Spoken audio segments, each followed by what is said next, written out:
दरम्यान खडसे जरी या दबाव तंत्राचा वापर करत असले तरी जळगाव जिल्ह्यात कुणीही खडसेंच्या पाठीशी नाही असं मत शिवसेनेचे आमदार गुलाबराव पाटील यांनी व्यक्त केलेले. त्यांचं काय म्हणणं आहे आपण जाणून घेऊया. काय चाललंय सध्या जळगावमध्ये? कोणीही नेता जो आहे विरोधातला बोलायला तयार नाही. तुम्ही सरकारमध्ये आहात, पण तुमची काय भूमिका आहे? जिथं जिथं एकनाथराव खडसे किंवा सरकारचं धोरण चुकलं असेल ते शेतकऱ्यांच्या बाबतीत असू दे किंवा इतर बाबतीमध्ये असू दे, आम्ही त्या ठिकाणी आमचा जो महत्वाचा मुद्दा आहे तो मांडण्याचा कायमस्वरूपी प्रयत्न केला आहे. आता काय चाललंय इथे?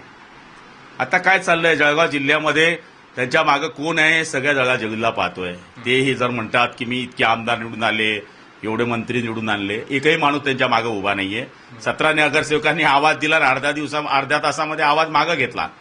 त्यामुळे सगळं जे मांजरीला वाटतं की दूध मी पिते आहे कोणी बघत नाही, सगळी दुनिया तिच्याकडे बघत असते. स्थानिकांचं काय म्हणणं आहे? इथल्या लोकांचं काय म्हणणं? लोकांचं म्हणणं असं आहे की लोक बोलूच शकत नाहीत दबक्या आवाजात. इथला एसपी असेल, कोई अधिकारी असेल, तहसीलदार असेल, सगळे तिथं घाबरून आहेत. सगळे अधिकारी घाबरून आहेत.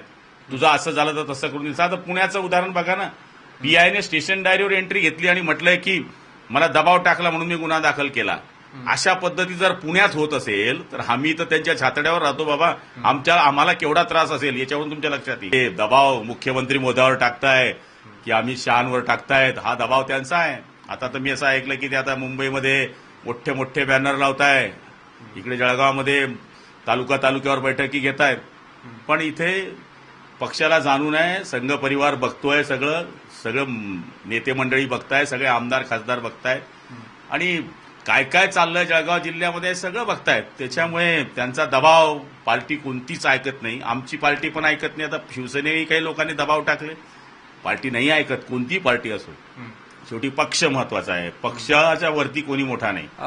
हे आमदार गुलाबराव पाटील होते आणि यांचं असं म्हणणं आहे की स्थानिक पातळीवरती दबाव आणला जातोय खडसे यांच्याकडून आमदारांना की माझ्या पाठीशी उभे राहा, मात्र खडसेंच्या सोबत एकही आमदार नाही असं या ठिकाणी गुलाबराव पाटील यांचं म्हणणं आहे. आता या सगळ्यामध्ये शिवसेनेने सुद्धा मागणी केलेली आहे की महसूल मंत्री एकनाथ खडसे यांनी राजीनामा दिला पाहिजे. कॅमेरामन मोहम्मद समीसह कृष्णा केंडे, एबीपी माझा.